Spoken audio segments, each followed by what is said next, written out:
তুমি কার লাগিয়া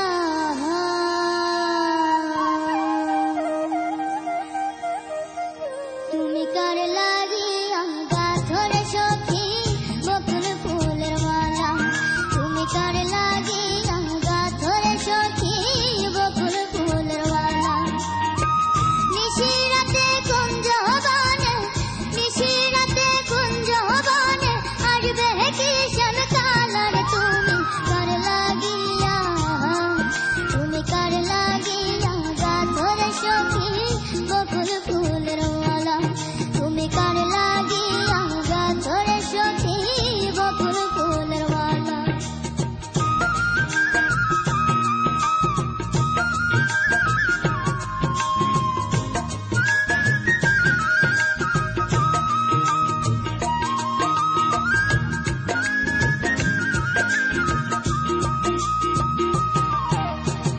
কৃষ্ণ তোমারা ভালোবেসে বাজায় বাঁশির বাঁশি সুরে সুরে বলে শুধু তোমায় ভালোবাসি রে তোমায় ভালোবাসি সে যে ইচ্ছে করে রাত দুপুরে ইচ্ছে করে রাত দুপুরে বাড়াই বুকের জ্বালার তুমি কার লাগিয়া তুমি কার লাগিয়া গাছরে সখী বকুল ফুলের মালা তুমি কার লাগিয়া গাছরে সখী বকুল ফুলের মালা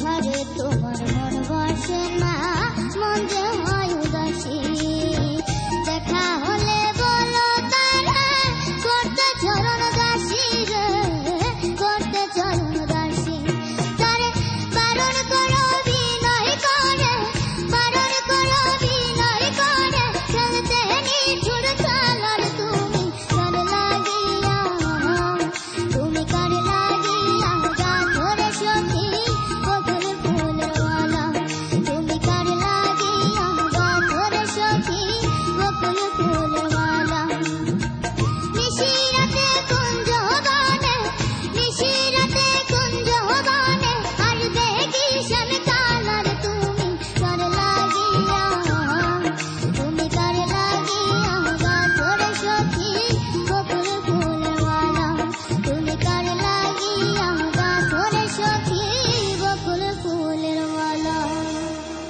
এত ছোট বয়সে এত কঠিন একটা গান, এবং যেটা ম্যাম কিছুক্ষণ আগে আপনি বলেছিলেন একজনের প্রতিযোগীর গান শুনে পাওয়ারফুল কণ্ঠ, ওর কণ্ঠ শুনে আপনার কি মনে হয়েছে? সাংঘাতিক পাওয়ারফুল, মানে গলায় শুধু পাওয়ার আর পাওয়ার। থ্যাংক ইউ ম্যাডাম কিন্তু সেই পাওয়ারটাকে তোমার কোনখানে পাওয়ারটা একটু দিতে হবে আর কোনখানে পাওয়ারটা একটু বেশি দিতে হবে, এটা কিন্তু তোমাকে প্র্যাকটিস করতে হবে। যেহেতু স্বভাব শিল্পী, স্বভাব কবি যেমন থাকে না, ওকে দেখলে আমার স্বভাব শিল্পী মনে হয়, স্বভাব কবি টাইপ। খুব সুন্দর ঝুমা, অদ্ভুত তোমার গলা, মাশাআল্লাহ। থ্যাংক ইউ তুমি তোমাকেও দায়িত্ব দেওয়া হবে যাতে তুমি একেবারে ওই পর্যন্ত যেতে পারো। স্বাস্থ্য অনেক দুর্বল, কিন্তু কণ্ঠ শুনলে মনে হয় অনেক সবল।